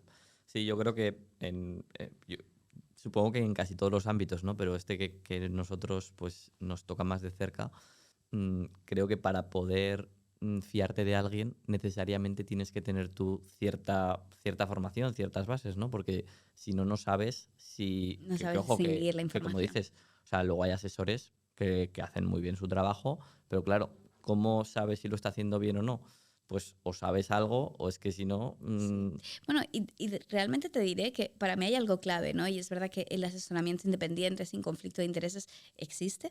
En Estados Unidos, por ejemplo, mucho más desarrollado, mucho más implantada esa figura, como bien sabes que aquí en España. mm, Pero a mí hay algo que siempre me gusta repetir, ¿no? Y que, oye, que sí, que hay que formarse y que si en algún momento necesitas ayuda externa, necesitas un consejo, necesitas contrastar todo esto con alguien, está bien que lo hagas, pero el otro día justo hacía una entrevista con un banco y demás y les decía, ostras, es que si tú no cobras el asesoramiento, o sea, aquí nadie trabaja gratis, ¿no? O sea, y hasta que una de las personas que nos está escuchando no me diga, oye, que sí, que yo me levanto a las 7 de la mañana, voy a un sitio y le digo a mi jefe que no me pague a final de mes, porque realmente, o sea, yo esto lo hago porque me gusta y no quiero trabajar. No, o sea, todos trabajamos por dinero. Entonces, si tú vas a un sitio a que te asesoren y te asesoran gratis, esa persona no lo está haciendo gratis. Quiero decir, hay una contrapartida. Entonces, si no la das tú, la va a obtener en forma de retrocesión, en forma de comisiones y demás. Y cuando eso ocurre en el ámbito del asesoramiento financiero, por ejemplo, es que no hay una independencia. Es que si tú vas a un asesor, por ejemplo, que si tú pones el dinero en el plan X se va a llevar un 2%, en el plan X un 3% y en un fondo indexado directamente nada porque no ofrecen retrocesiones, es que no te va a ofrecer un fondo indexado, pero porque es que es inviable, porque claro. entonces él estaría o ella estaría trabajando gratis. Entonces, aunque lo haga con la mejor intención del mundo, no hay una objetividad, ¿no? Entonces, para mí una vara sencilla para medir es, o sea, si no te cobran, cuidado, porque te están cobrando y muchas veces te están cobrando de forma oculta, ¿no? Ya sabemos que, oye, que la regulación, el MiFID II y demás, o sea, cada vez se hacen más cosas a nivel regulatorio para evitar que esas comisiones sean ocultas, pero la realidad es que ya no es que tanto que sean ocultas, pero que mucha gente no las sabe ver, entonces en la práctica siguen estando ocultas. Pero a lo que voy es, si alguien no te cobra por un asesoramiento, no te está asesorando, te está vendiendo un Sí, producto. El asesoramiento de verdad, o sea, cuando me preguntan, oye, ¿tú crees en asesoramiento financiero? Por supuesto, pero en asesoramiento financiero pensando en el cliente, en el objetivo, en el independiente y en el que se tiene que cobrar, en el que si un asesor pasa 8 horas haciéndote un plan de inversión, necesita cobrarte, pero es que sale infinitamente más barato total. que el tomar malas decisiones, ¿no? Eso es como tip general. Así es, nada es gratis. Bueno, Celia, yo creo que en este episodio hemos cumplido un récord, llevamos más de 1 hora hablando y todavía no hemos hablado nada de inversión inmobiliaria. eh, así que, bueno, de hecho quería traerte precisamente por eso, por Vale. cambiarte de temas y tener otro punto de vista, pero también quiero preguntarte cómo ves la inversión inmobiliaria, inviertes en inmuebles, ¿te parece interesante? No, y aquí, por supuesto, plena libertad. Sí. Si crees que Eh, no cuadra, aquí estamos para debatir, que eso es súper sano. Sí, fíjate que yo sí, dentro de mi portfolio de inversión sí que tengo algo de inmuebles que están alquilados. Para mí no es un foco principal. O sea, a mí, si me preguntas, Carlos, me gusta infinitamente más la inversión en bolsa que la inversión en inmuebles. O sea, y me gusta más porque primero, me parece un tema súper interesante. Seguramente la inversión inmobiliaria también lo es, pero a mí no me llama tanto la atención. Creo que la inversión en bolsa es como mucho más versátil, ¿no? O Sí. sea, tienes más opciones y además me parece mucho más líquido, más sencillo de ejecutar, menos complicaciones en el día a día. Entonces, a mí a nivel personal, ojo, creo que es una forma estupenda de diversificar tu portfolio de inversión y no te lo digo porque te tenga a ti delante, te lo digo porque de verdad lo pienso. De hecho, tú has pasado por Academia de Inversión, por ejemplo, para dar formación sobre inversión inmobiliaria porque me parece importante y me parece importante tenerlo en consideración y creo que para un perfil determinado de gente puede servir muchísimo, tanto para estructurar tu cartera alrededor de eso como para complementarla, ¿no? En mi caso personal, ya te digo, pues a mí me encanta la inversión en bolsa, o sea, me encanta el análisis de acciones, me encanta el análisis de fondos, me encanta poder estructurar bien una cartera. Creo que la rentabilidad a veces puede ser mejor, sobre todo mejor y más fácilmente conseguible con la inversión en bolsa que con la inversión inmobiliaria, que obviamente la inversión inmobiliaria te da otras cosas, ¿no? Te da una cierta estabilidad, te da esta facilidad de tener ingresos pasivos en el corto plazo, te da un tipo de inversión que, aunque hay que aprender, por supuesto, y hay que aprender mucho para hacerlo bien, pero a priori todos conocemos, ¿no? Estamos más relacionados con ellos, entonces sí creo que puede ser una opción estupenda para diversificar el portfolio de inversión. Incluso creo que una persona puede armar un portfolio de inversión alrededor de la inversión inmobiliaria sin lugar a dudas. Si me preguntas a mí a nivel personal, ostras, hay otro tipo de inversiones que me gustan más y que me llaman más la atención. O sea, también no sé, pues porque me dedico a esto, es lo que me gusta, ¿no? Es lo que me gusta hacer. Pero creo que sí que es una buena opción. Pero ya te digo, si me preguntas por qué Celia o sea, podría invertir muchísimo más en inmuebles de lo que lo hago, pero para mí es cuestión de tiempo. O sea, valoro mucho el tiempo, mi tiempo es como muy reducido, me lleva muchísimo menos tiempo invertir en bolsa, por ejemplo, que invertir en inmuebles y cuestión de liquidez, ¿no? No sé, de facilidad, Total. en definitiva.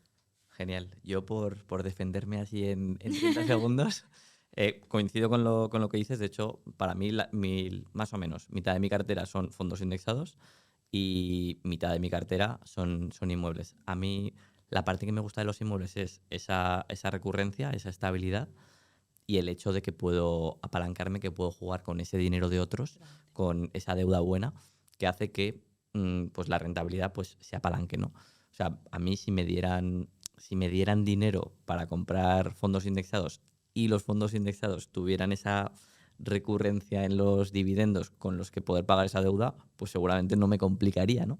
Pero eso pues no es así y creo que difícilmente puede ser así.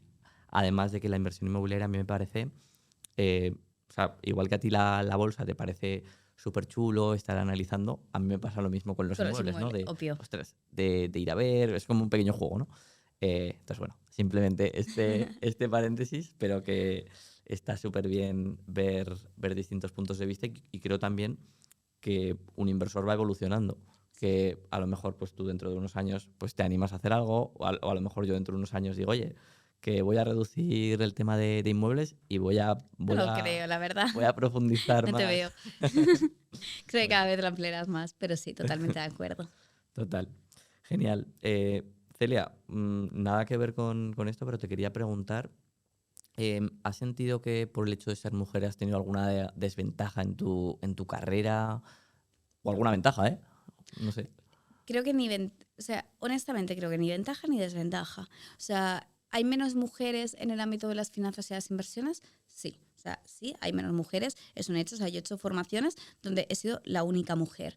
¿Está cambiando? Sí, creo que está cambiando gracias a redes sociales y demás, que aún, por supuesto, nos queda muchísimo, muchísimo camino por recorrer, pero no creo que, o sea, no creo que nunca haya sentido una desventaja o un impedimento por ser mujer y tampoco creo que haya tenido una ventaja eh, sobre esto. O sea, creo que la gente no se apunta a una formación mía, Academia de Inversión, porque Celia sea mujer o porque Celia sea hombre. Creo que la gente no compra un libro mío porque Celia sea chica o sea chico. Creo que lo hacen porque el contenido que hay es bueno y es una realidad. Yo intento esforzarme, perdón, por hacer buen contenido en redes, por hacer un producto de la máxima calidad posible, y creo que es lo que hace que las cosas funcionen, y creo que es lo que hace que las cosas funcionen independientemente de que seas hombre o mujer. Así que yo, sinceramente, o sea, sí es un tema más masculino, sí hay más hombres que mujeres, pero no creo que tenga ni una ventaja ni una desventaja. Creo que la autoridad se trabaja, se gana, y entre otras cosas se gana demostrando, haciendo las cosas bien, ¿no? Siendo constante y creando, pues, por ejemplo, contenido con la intención sincera de ayudar. Creo que cuando haces eso, al final, bueno, pues los resultados acaban llegando, y acaban llegando independientemente de lo que seas. Sí, o sea, realmente, si lo piensas, el dinero, hemos dicho antes, ¿no? Es algo que está presente en cada instante de nuestra vida, seas hombre o mujer. O sea, que a priori debería ser un tema que interese a los dos, ¿no? De hecho, a mí también me preguntan a veces en Libertad Inmobiliaria, bueno, pues aquí solo habrá hombres. Y realmente, dentro de la formación, tenemos 60-40, ¿eh? O sea que no es 50-50, pero está bastante equilibrado. Realmente yo, por ejemplo, en Academia de Inversión somos más mujeres que hombres. Hay como un 65% de mujeres, obviamente porque mi público también es un público mucho más femenino. O sea, si analizas mis insights de Instagram, por ejemplo, el 70% de mi público son mujeres. Eso hace que a la hora de poner a la venta una formación, por ejemplo, entren más mujeres. Pero yo creo que sí que hay... O sea, sí que hay, obviamente, o sea, hay un interés real de las mujeres por la parte de las finanzas, por la parte de las inversiones, que es algo que a lo mejor de forma más tradicional ha recaído en el hombre. Sí, también por estos patrones, ¿no? Que, o sea, que ahora lo vemos todo muy moderno, pero que solo hace falta irnos 50 años atrás y pensar cómo vivían nuestros padres, no sé, pero nuestras abuelas, por ejemplo, cuando se casaron, ¿no? Cómo eran esos momentos, cómo era el rol del hombre y cómo es el rol de la mujer. O sea, que hemos tenido un cambio súper radical realmente en un plazo de tiempo pequeño. Entonces, cuando decimos, oye, es que las inversiones, la banca, es que sigue recayendo mucho en hombres. Sí, es una realidad. O sea, hay muchísimos más hombres profesionalmente dedicándose a eso que mujeres. También entiendo que por el background de donde venimos, pero yo creo que hoy en día las cosas están cambiando, y que obviamente sabemos que esto es algo que pues eso que afecta a cualquier persona que gane y gaste dinero, que somos mujeres y somos hombres, y no creo que haya ninguna diferencia con respecto a eso. Genial. Y Celia, seguro que aquí nos escucha, le interesa saber, oye, ¿cómo es un día en la vida de Celia ahora? Vale, pues... ¿Ha cambiado mucho desde que está Hugo? Ay, sí. Sí, mira, ha cambiado mucho, Carlos, y por 1.000.000 de razones te diría que ha cambiado para bien. Pero entre otras cosas porque creo que las personas que emprendemos, que creamos un negocio, sobre todo en los inicios, tenemos un poco esta sensación de querer trabajar todo el tiempo, todas las horas, ¿no? O sea, las horas del día nunca son suficientes para trabajar, ¿no? Y muchos pecamos de estar trabajando de lunes a domingo, especialmente cuando tu proyecto es esto que te mueve, que te apasiona, es realmente tu hobby, ¿no? Cuando has conseguido fusionar tanto eso que haces a nivel personal con eso que haces a nivel profesional, creo que es muy fácil perder la noción. Entonces, un hijo te da este obligarte a parar, el decir, oye, esto no puede ser así, y sí que hay que parar, porque sí que hay otras cosas que son muchísimo más importantes, ¿no? Para mí eso te lo da un hijo. ¿Cómo es un día en la vida de Celia? Bueno, yo creo que tengo 2 tipos de día. Unos son como los días estándar, y otros son todos los días que estoy fuera de casa, que estoy viajando, que estoy, bueno, pues eso, haciendo otras cosas que a veces son mucho más de los que me gustaría, pero intento concentrarlos, ¿eh? Intento estar en casa el máximo tiempo posible. Pero un día normal, ¿no? De los que estoy en casa y demás. Yo me levanto a las 7:30, me arreglo al peque, Hugo entra a 9 menos cuarto al cole, más o menos en esa hora nos arreglamos, desayunamos y demás, llevamos al peque al cole, y yo después me voy a la oficina. Yo sé que tengo oficina presencial tanto en Elche, yo vivo en Elche, como en Canarias. Obviamente me voy a la oficina de Elche, estoy trabajando, yo estoy en la ofi normalmente hasta las 4:30 y demás, como allí, y a las 4:30 me voy a recoger a Hugo, que sale a las 5 menos cuarto del cole, y ya hago vida de madre, un poco de parque, dar una vuelta, jugar, pintar, ducha, cena y a dormir.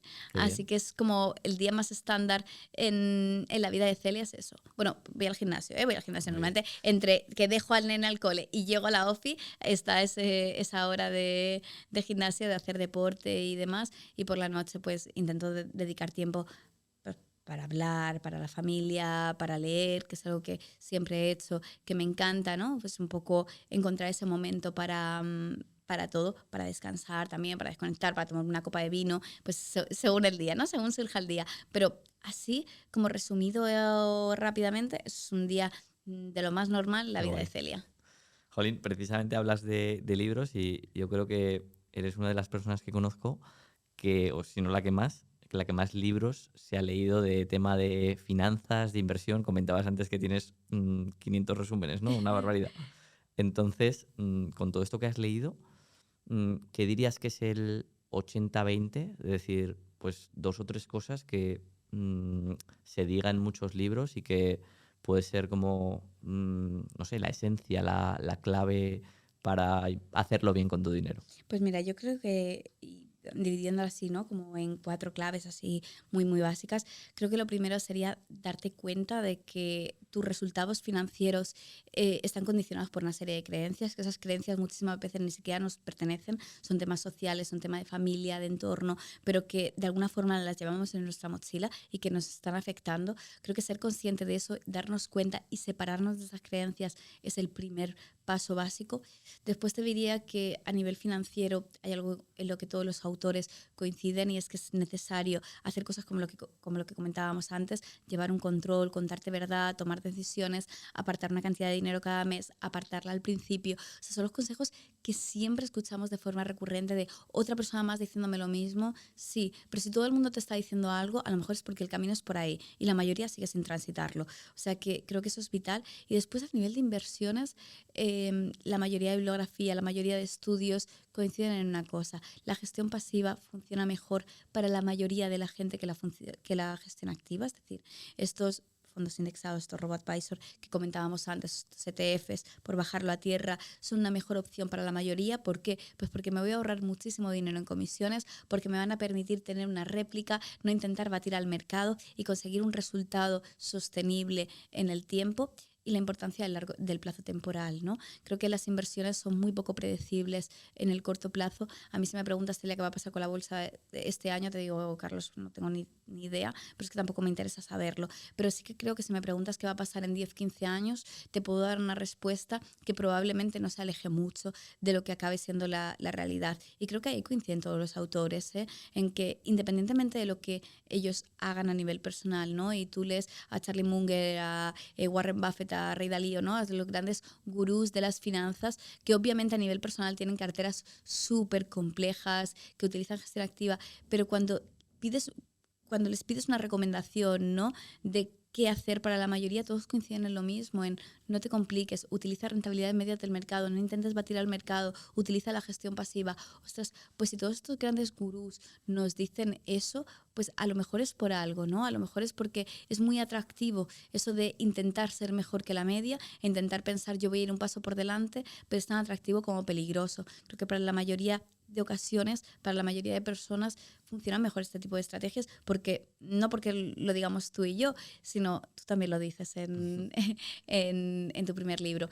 Pero creo que todos los grandes gurús coinciden en eso, ¿no? Y es por algo. A mí, por ejemplo, yo recuerdo cuando leí tu libro, muchísimo antes de conocerte, el de Independízate de Papá Estado, me pareció súper interesante muchos de los datos que da sobre la evolución de la economía y cómo la gestión pasiva replica esta evolución de la economía, y creo que te da una imagen súper clara de, oye, súbete al carro, quiero decir, o sea, esto ya funciona, es que no hace falta inventar la rueda, es como aprende un poco, súbete al carro y déjate llevar, ¿no? Y no intentes ser el mejor y batir, porque probablemente en muchos casos no se consiga. Entonces creo que así podría resumir un poco todos los aprendizajes de esas 3 fases, ¿no? De la fase previa, la fase de finanzas y la fase de inversiones. Total, muy bien. Bueno, hemos hablado bastante de inversión en esta entrevista, pero no hemos hablado de para qué invertir, ¿no? O sea, invertimos para que el dinero no pierda valor, invertimos para la jubilación o invertimos para vivir de esas inversiones. ¿Para qué, desde tu punto de vista, para qué tendría alguien que invertir?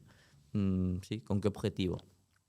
Mira, obviamente el objetivo de inversión depende de cada persona, ¿no? Pero yo creo que hay un objetivo común y es el de invertir para tomar las riendas y para ser responsables de nuestro futuro. Mira, creo que nuestra generación es una generación de cambio y que estamos en un punto un poco complicado, porque nosotros crecimos bajo la idea de trabaja duro toda tu vida, paga muchos impuestos, a poder ser funcionario y tener un trabajo para siempre, y cuando llega el momento de jubilarte a los 63, a los 65, a los 67, es que como cada vez va aumentando, ¿no? Pues a los 60 y algo, no te preocupes por nada, porque el Estado se hará cargo de ti, te dará una pensión y tú podrás vivir perfectamente y prácticamente mantener tu estilo de vida. Y eso es una realidad que para nuestros abuelos funcionó. Para nuestros padres, pues depende, ¿vale? Pero vamos a pensar que más o menos todavía va a funcionar, pero que para nosotros no. Y ya lo sabemos, ¿no? O sea, esto creo que no es algo sujeto a debate. O sea, el sistema de pensiones no es sostenible en España y simplemente con que hagamos un análisis objetivo de él nos vamos a dar cuenta de por qué, ¿no? Entonces, para mí uno de los objetivos comunes siempre de las inversiones debe ser tomar las riendas y ser responsable de tu futuro. Es decir, voy a invertir para decidir cuándo voy a jubilarme y cómo voy a jubilarme. Y ese momento de jubilarte, ese momento de libertad financiera, que a veces pensamos que es algo como absolutamente utópico y no es verdad, tiene que ser una decisión. Es decir, yo no me puedo plantear jubilarme a los 67 o a los 70 o a los 71 porque un Estado lo diga. O sea, yo tengo que establecer un plan y decir, oye, yo me quiero retirar a los 50, a los 55, a los 60, cada uno a la edad que quiera. Y luego yo voy a ver si ese plan es viable, si no es viable, si soy capaz de hacer lo necesario durante el tiempo necesario para hacer que eso se ejecute. Pero yo creo que, aparte de los objetivos que cada uno pueda tener, ¿no? De invierto para tener esto, para acumular esta cantidad de dinero, para comprar una casa, para comprar un coche, para X, que me parece bien, creo que hay un objetivo común y es, no vamos a tener a nadie, o sea, no vamos a tener a un papá Estado y creo que tú lo has hablado muchos años muy bien de eso.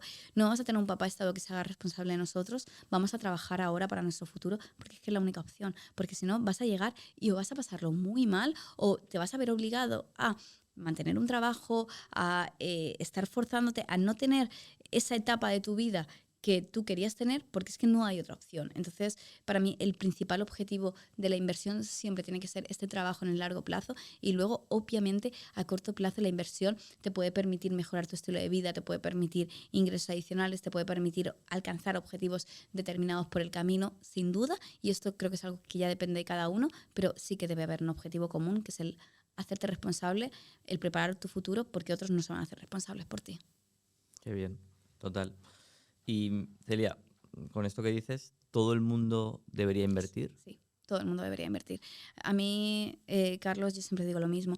No toda inversión es para todo el mundo. O sea, no creo que un robo-advisor sea para todo el mundo, no creo que un fondo indexado sea para todo el mundo, no creo que la inversión inmobiliaria sea para todo el mundo, pero las inversiones sí son para todo el mundo. Entonces, esto se trata de entender las posibilidades que te da el mundo de las inversiones, de formarte, aunque sea con las bases, y en función de eso empezar a tomar decisiones. Pero sí creo que las inversiones tienen que ser para todos. Pero porque es que además la alternativa a no invertir es perder seguro, ¿no? Y ya estamos súper quemados, estamos cansados de escuchar hablar de la inflación, ¿no? Ese concepto que a lo mejor si lo hubiéramos puesto sobre la mesa hace 6, 7 años, mucha gente no hubiera conocido, pero que hoy, por desgracia, todos conocemos. O sea, seguramente en la calle nadie nos va a decir no sé lo que es la inflación porque estamos hartos ya no de verlo, sino de sufrirlo. Entonces, ostras, ¿qué alternativa tengo a no invertir? ¿Dejar mi futuro en manos del Estado? O sea, por favor, o sea, vamos a parar un momento, vamos a ver cómo está a nivel gubernamental ya sin entrar en nada España en este caso y dime si tú querrías dejar tu futuro en manos de esas personas, sean del partido que sean, porque yo personalmente no.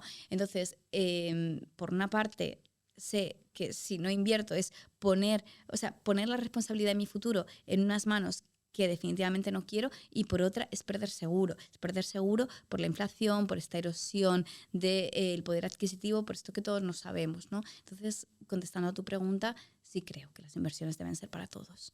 Total, muy bien. Bueno, Celia, también te quería preguntar, para ti, ¿qué significa el dinero? ¿Qué es el dinero para ti? ¿Y qué es el éxito financiero? ¿Qué es hacerlo bien con tu dinero? Bueno, yo creo que el dinero, para mí el dinero está muy relacionado con la libertad y con el poder de decisión, ¿no? El poder de decisión te lo decía antes con el tema de Hugo, de llevar a mi hijo al colegio que quiera, de poder decidir qué hago profesionalmente, de poder decidir si trabajo más o trabajo menos. O sea, creo que el dinero te da esta libertad, ¿no? A mí hay algo que me encanta y es pensar que cada día me levanto y hago lo que hago porque me encanta hacerlo. Pero siendo completamente honesta, no porque necesite hacerlo. O sea, yo estoy en un punto de mi vida donde afortunadamente podría parar de generar ingresos y realmente no pasaría nada, porque no soy una persona que tenga muchos gastos. Creo que con las inversiones que tengo, o sea, con lo que he hecho hasta ahora, podría continuar el resto de mi vida y no pasaría nada. Y para mí eso es algo que te da toda la tranquilidad del mundo, decir, ostras, no hago esto porque lo necesite, sino lo hago porque me gusta, porque me aporta, porque no imagino mi vida sin hacer lo que hago. O sea, yo en este punto de mi vida, yo no imagino mi vida sin academia de inversión, sin las formaciones, sin tener siempre un proyecto sobre la mesa, porque es algo que me ayuda a realizarme muchísimo, porque de verdad que es algo que me aporta en lo profesional y que me aporta en lo personal, pero sí tengo la tranquilidad de que hay una parte que hago porque quiero.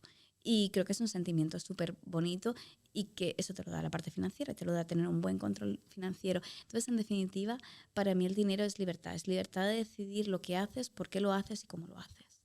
Qué bueno. Sí, yo en esto último que contabas, de que no imaginas tu vida sin trabajo, es algo que coincido totalmente. Y es que yo veo que hay ahora mucha gente que está en esa búsqueda de la libertad financiera, que ojo, yo a veces creo que he contribuido Creo que has contribuido mucho, a poner Carlos, esa... a poner ese concepto y, sobre la y mesa. a veces creo que se está distorsionando un poco y creo que hay gente que quiere mm, no hacer nada y conseguir vivir de las inversiones, vivir de rentas, ser libre financieramente. Y sin embargo, yo la gente que veo que lo consigue es precisamente gente muy trabajadora, que no concibe su vida sin trabajo, que precisamente ha llegado ahí porque ha puesto mucho trabajo. Y claro, una vez que llegas es que no So- puedes no no puedes no hacerlo. seguir. No, es como, entonces es como, vale, el que simplemente quiere el resultado, es que es muy difícil que lo consiga, porque para llegar ahí necesitas trabajo. Totalmente. Y a ver, yo creo que aquí hay un tema, ¿no? Y es que la mayoría de personas que solo quieren el resultado, ¿no? O sea, que solo quiero el retirarme, el ser libre, el olvidarme, el hacer cada día lo que quiera, son personas que a lo mejor en este punto de su vida están en lo laboral, como yo estuve hace unos años, están desempeñando un trabajo que realmente no les gusta, un trabajo nutricional que se llama, ¿no? Que realmente solo haces porque te pagan dinero a final de mes. Claro, cuando tú estás en ese punto, tú al final lo que quieres es dejar ese trabajo. ¿Por qué? Porque el único motivo para trabajar es recibir este dinero. Si ya lo tienes, dejo de trabajar. Entonces, puedo entender esa parte, ¿eh? Pero creo que cuando realmente has encontrado aquello que te ayuda a completarte, a llenarte, aquello donde tú sabes que sí que estás aportando al resto, el dinero o sea, el dinero es importante, ¿no? Y oye, que todos tenemos negocios y nos importa la facturación y nos importa hacerlo crecer y demás, pero en realidad es algo secundario. Es algo secundario porque hay un propósito mucho más importante detrás, ¿no? Que es este aportar, que es este hacer algo que a ti te llena y que piensas que a los demás también. Entonces, para mí ahí está el cambio en haber encontrado o no el propósito realmente. Y creo que cuando lo has encontrado, independientemente de lo que te pase a nivel económico, vas a seguir. Guay. ¿Algún consejo para buscar ese propósito o es algo muy difícil? Jo, yo realmente creo que el propósito es algo mucho más sencillo de lo que parece, ¿no? Y es conocerte a ti. No, yo no creo de verdad en eso de que se te da bien de forma natural. ¿Verdad? Creo que hay cosas que no se nos dan bien, pero que cuando aprendemos pasan a encantarnos. Pero sí que encontrar ese algo que a ti te permita ayudar al resto, que a ti te permita ser feliz. No sé, o sea, yo por ejemplo me di cuenta de hasta qué punto me gustaba compartir la parte de finanzas cuando yo llegué al punto en que todo, o sea, absolutamente todo mi grupo de amigos le había dicho que por favor se abriera un Excel. O sea, yo me iba de viaje en Nochevieja, por ejemplo, que es algo que hacíamos antes, y yo en ese viaje de Nochevieja a todo el mundo que estaba en la casa le hacía un Excel, le hacía un presupuesto, le decía siéntate conmigo que te voy a hacer tal. Entonces, cuando tienes así algo que realmente te motivas, que realmente sabes que si la gente aplica, pues va va a generar un cambio significativo que a ti en lo personal te ha ayudado, creo que es muy fácil conectar con este propósito. Sí, ese es buen consejo, ¿no? De qué la gente te pide consejo, qué le ¿O qué recomiendas les a la dices? gente, de qué lees periódicos, revistas, artículos. Al final por ahí es a lo que dedicas tiempo sin que te paguen por ello. Totalmente. Total. Bueno, Celia, vamos con las 3 preguntas finales que ¿Vale? hago siempre. ¿Ok?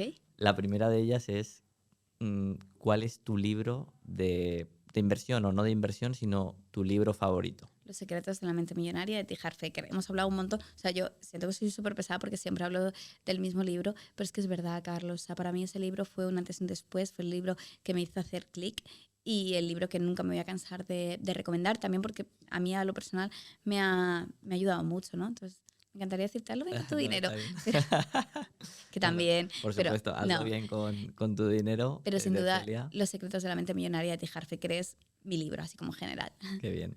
¿Y ese libro en qué punto de tu vida lo leíste? O sea, que hay Eh, que... sí, yo lo leí justo cuando estaba trabajando de enfermera, cuando estaba un poco en este proceso de cambiar y demás. Y a mí fue algo, de verdad, que fue súper potente, como te decía antes, ¿no? Que me hizo darme cuenta de modelos de referencia, de patrones familiares, de qué estaba haciendo, de por qué lo estaba haciendo. Y fue como un clic definitivo para, hey, hay que cambiar y hay que empezar a aprender. Qué bueno. ¿Has llegado a ir a algún seminario de estos De T. Harv Eker. sí, No, porque además cuando yo empecé a mirar los seminarios, o sea, ya no los da T. Harv Sí, sí. Eker, lo dan los formadores, Bueno, que sí que hay un montón y demás. De hecho, hace como 2 o 3 sí. semanas vi que había uno y demás, pero no he ido a ninguno. No sé, Bueno, pues no descarto. si organiza alguno, ya Quedaremos. te avisaré y vamos. Perfecto, me parece guay. Guay.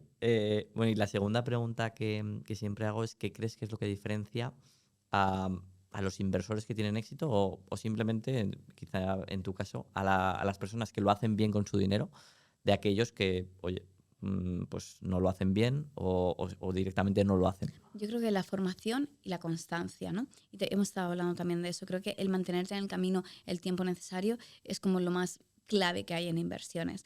Muchas veces miramos este corto plazo, esta inmediatez, este generar un beneficio ya y ojalá fuera así, pero es que la vida no funciona así, ¿no? A veces la vida nos deja esperando y te hace mantenerte mucho tiempo, incluso hasta que empieces a ver resultados. Así que yo creo que lo que marca la diferencia, las inversiones en muchos otros ámbitos de la vida, pero especialmente las inversiones, es esta formación y es estar en el camino.